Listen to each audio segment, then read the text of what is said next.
Hello there once again. This is Jennifer McGuire, and I thank you so much for stopping by. Today I am doing a subtle resist technique. This is a great technique because it creates soft backgrounds, and you can do it with inks that you likely already have and any stamps that you want. So you can see on all my card examples here, there's a soft pattern in the colorful background, and then I'm able to create a focal point on top of that with additional stamping. This is also a great technique for one-layer cards, and you can either make simple or more complex designs. Each of my examples will share this technique using different inks, so you'll see how they all react to this technique. Also, I'll be sharing a new product that I've fallen in love with and I think you might like too. But let's go ahead and get started with this first example here, and I create a subtle resist backdrop for white heat embossed sentiment. Many of the products that I'm using in today's video are from Sweet and Sassy. I had never used their stamps before, but I noticed the owner of Sweet and Sassy in a bunch of different Facebook groups, and I found that she was so kind and very impressive, so I decided to go over and place an order for some of her stamps, and I found a lot that I really liked. She has many that are faith-based, but she has other things too, and I'll use several today. So I'm starting with one of these images, and I'm stamping it with VersaMark ink onto white cardstock. You can use any embossing ink for this. I use VersaMark ink in almost all of my videos. And I decided to double stamp this. I really wanted to be sure that I transferred a lot of ink to that cardstock. Next, I'm going to heat set it, and I'm going to do this until there's no shine to that ink, until I'm sure it's completely dried. Basically, the image will disappear into the cardstock, but that's okay. Now it's time for the fun, colorful resist. I'm using my Waffle Flower Water Media Matte.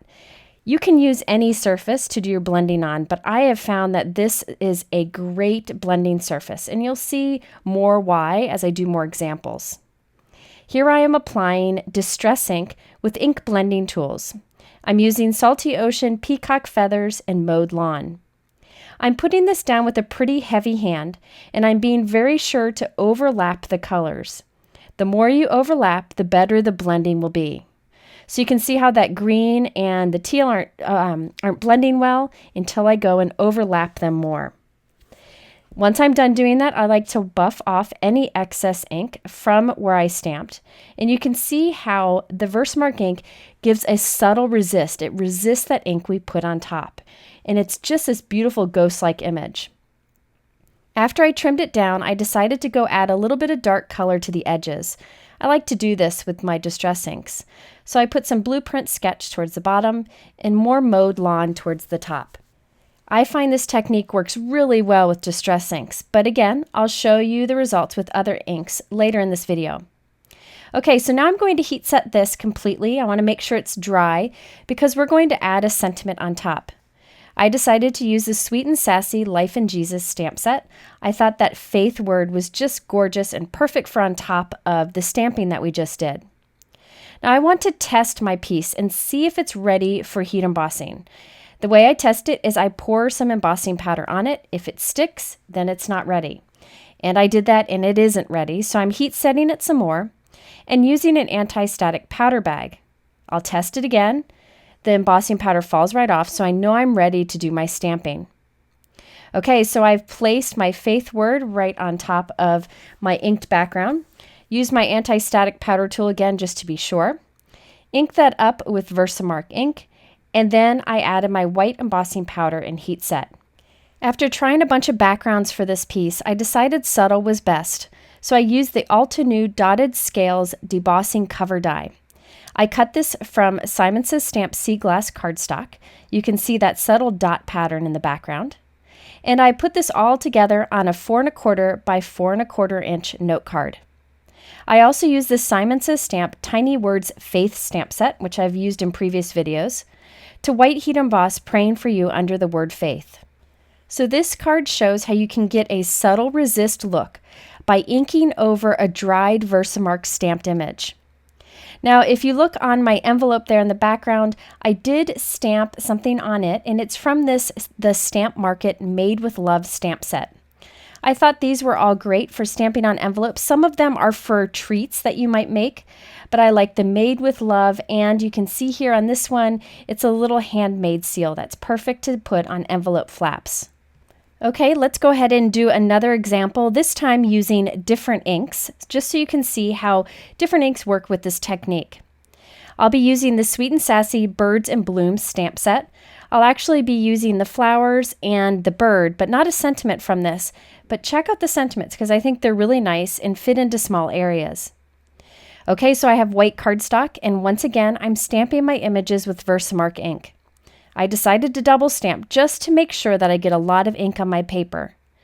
If you do this technique and your image doesn't show up much, it might be because your VersaMark ink or your embossing ink pad is getting dry. So you can try re-inking it or using a new pad. I recently got a new pad because mine was getting pretty nasty looking, and this really worked great for this technique.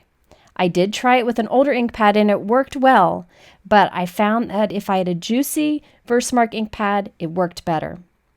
Okay, so I heat set that completely, and this time I'm using Altenew inks. This is another dye ink, and I'm using Picket Fence Life-Changing brushes. These are the brushes that I like to use when I'm putting a soft amount of color on my background. If I want to put a lot of color down, I usually reach for my ink blending tools like I did on the last example. I wanted to show you here that you can do a soft amount of color to get this resist technique over the VersaMark ink, as you can see I'm doing here. I'm putting a few different colors of Altenew inks together, including magenta, orange cream, and sunray. So there's a softer look there. You can see the resist a bit, but I prefer putting a bold amount of color on top. I find that the image pops out more and it just looks more impressive. So I went back and added more color on top just to make it a little more bold, but you could have left it softer if you prefer. Once I'm done, I just buff off the excess and then I'll heat set it. Heat setting it also makes the VersaMark image pop out a little bit more too. Okay, now it's time to stamp our little bird here, and this is where I share with you the product that I've been using lately that I am crazy about. I'm super excited about it. This is the new Altenew Obsidian Black Ink. This ink stamps so crisp and so dark. It is a quick drying pigment ink, so you could heat emboss with it if you wanted to, or just let it dry. I like the ink pad. The lid comes off easily, so I can quickly use this. And I think this will be my go-to ink for sentiments. Now, I'm not going to color this bird. This just I thought would be fun to leave black and white. But I encourage you to check out that ink pad if you're looking for a very dark, crisp black ink. Okay, now as far as the sentiment on this card, I'm using the Sweet and Sassy Be Encouraged stamp set. Lots of faith-based encouragement sentiments here. And I'll stamp this on the bottom of my card with that Obsidian ink. And you can see here how crisp this stamps. Super dark, really easy to use. I'm very excited about it. Now I will stick with my amalgam ink for most of my stamping that I do coloring. But this is one that I think would be good for my sentiments. Okay, so now I'm adding this onto my panel. And then I will add this panel onto my card using craft foam. So I'll put craft foam behind it so it has some dimension. I also added a few iridescent gems to the background just for a little bit of sparkle. And I stamped Made with Love from that Stamp Market stamp set that I showed you earlier. Here you can see the subtle resist that we got in the background of these bright colors. I could have covered the entire piece with the stamping, but I thought it was fun just to have a little bit in the corner. You can also see here how crisp that ink stamped for my sentiment and for the bird. And this shows that you can use your Altenew inks for this technique. Any dye ink should work. Okay, here's another example. This time I'm using a background stamp. So off screen on white cardstock, I stamped the Hero Art Starry Night background stamp with VersaMark ink, and I heat set it. Now on top, I'm applying Distress ink. I'm using Seedless Preserved, Wilted Violet, and Picked Raspberry, and I'm making sure to blend those colors together. Here you can see how a background stamp is perfect for this technique, and it resists the Distress ink that we put on top. Along with that background, I'm using the Sweet and Sassy Landscape Silhouette stamp set. I'll be using the two on the bottom there, but there are a good variety in here, and they're great for kind of silhouette techniques like the one we're doing today. On this one, I'm going to use the Be Encouraged 2 stamp set. You saw the first one before. This is another one, so you can take a look at the different sentiments and see if either has what you want.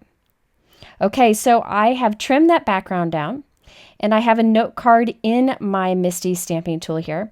And I'm going to do a little trick that I like to do when I want my stamp to go across the entire card, including the raised areas. So I have my background piece on my note card. I'm positioning my sentiment and my little silhouette of a lighthouse. Now I'm taking that piece away, and I'm going to stamp with that Obsidian black ink onto my note card. You can see how perfectly black that stamps and nice and crisp. Now I'm going to put the background piece back in place where I want it to be in the end. And I'm going to stamp again. That way that silhouette image is on both the inked piece and on the note card. So now I'm going to take a piece of craft foam and glue that to the back of our inked piece. This will give it raised dimension. You could use foam tape if you wanted to. Now I'm putting some liquid adhesive on the back of that and adding it onto our card, making sure to line up the stamping. I just think this is a fun trick to make a stamped image go across your note card. So it kind of ties your inked piece in with the background. Now to finish this off, I added a few little tiny iridescent star sequins kind of around the lighthouse in the sky. So you don't really see them there, but when we get up close, you'll see how it catches the light. I also took a Gina K Plum Punch envelope because I thought that was a perfect match, and stamped a sentiment on there from that Stamp Market stamp set. So here you can see how this technique of subtle resist is great with background stamps. After making that last card, I had a strip of that subtle resist left over, and I didn't want it to go to waste. So I just made this quick card with that scrap. I'm not going to walk you through it. I'll just show you what I did though. This is the Sweet and Sassy Long Stem Silhouette stamp set. I'll use this again later in the video. I really like these tall, narrow floral images. They're great for cards like this where we use scraps. I'm also using the line stamp on the bottom of this Simon Says Stamp Hello Darling stamp set. I've used this one recently because I like the sentiments, but I thought the lines would be fun on this card. So on that resist piece, that long strip, I white heat embossed the floral image, and I matted it with white cardstock. Below that, I stamped a sentiment, and then I used that Hello Darling stamp set for those lines that you see there. And I stamped those with Lawn Fawn Ballet Slippers ink. I like the light colors of Lawn Fawn ink. I think they're a good addition to any ink collection because they give very soft results. Since I liked this background stamp for this technique, I decided to do another card. So I used the Starry Night background stamp from Hero Arts again, stamped it with VersaMark ink on white cardstock, and applied Distress ink over it. This time I used Blueprint Sketch, peacock feathers, and tumbled glass. So you can see the blue sky that we get there. And then I stamped the palm tree silhouette at the bottom of that. I added some iridescent gemstones and a sentiment underneath. So you can see how this is a very simple card, but because we did that subtle resist technique, we add some fun to the background. Okay, my next example uses yet another ink line so you can see the results.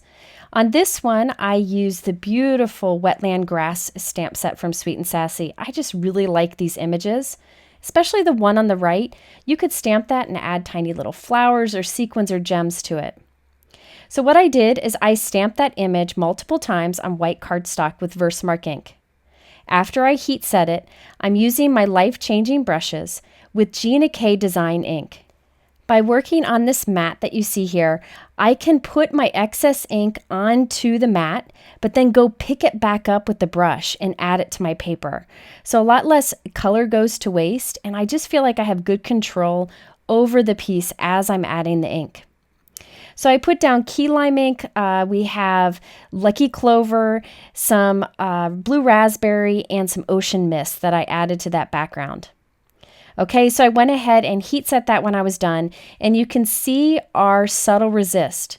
I do find that with the Gina K inks and like the Simon Says Stamp inks and the Hero Arts inks, the resist is a bit more subtle, which I really like. I want to go for a soft look for this technique.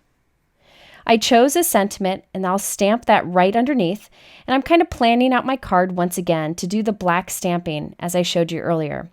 I thought I'd show the process again just so you can see it in action. I planned out where I want my pieces to be, and I first stamped them on the note card. And again, I'm using that new Altenew black ink, and watch how great this stamps right away.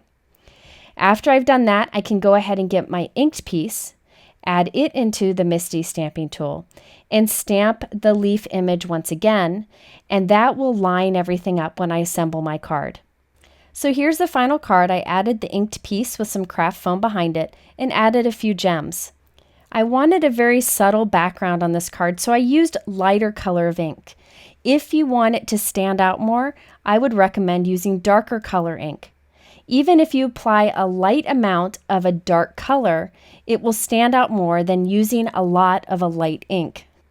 I have one more subtle background example for you. I just wanted to show you this card. On this one, I used the Poppy Stamps Butterfly Wings stamp set. I am a big fan of butterfly stamps and dies, so this one caught my attention. I stamped it with VersaMark ink on white cardstock and heat set it so it was completely dry. I then used my brushes to apply some Gina K ink. This time I used a little bit darker color, but not too much darker. I really wanted this to stay soft, so I went light on the inks. So after I cover it with purple, blue, and teal color ink, I trimmed it down. And then I heat set it completely so that I could white heat emboss that flower silhouette image on top. I also white heat embossed a sentiment and added it to a 4 1/4 by 5.5 inch white note card. You can see those subtle butterflies in the background. In fact, you can see them better in real life. It doesn't really show up in the video very well here, but it's one of those techniques that gives a very soft, subtle background. Okay, there you have a way to use your VersaMark or embossing inks with your dye inks to create a subtle resist. Give this a try. I think you'll like it, and it's a fun way to make soft backgrounds. If you're interested in any of the supplies that I talk about today, they are linked below, so you can find them there. In the middle are a couple other videos that you might like, including a technique that's similar using stencils. I also have much more information on my blog that's linked there in the top. I always got to say it, I appreciate you stopping by and spending this time here. I hope you learned a thing or two and that you'll return again soon. Take care.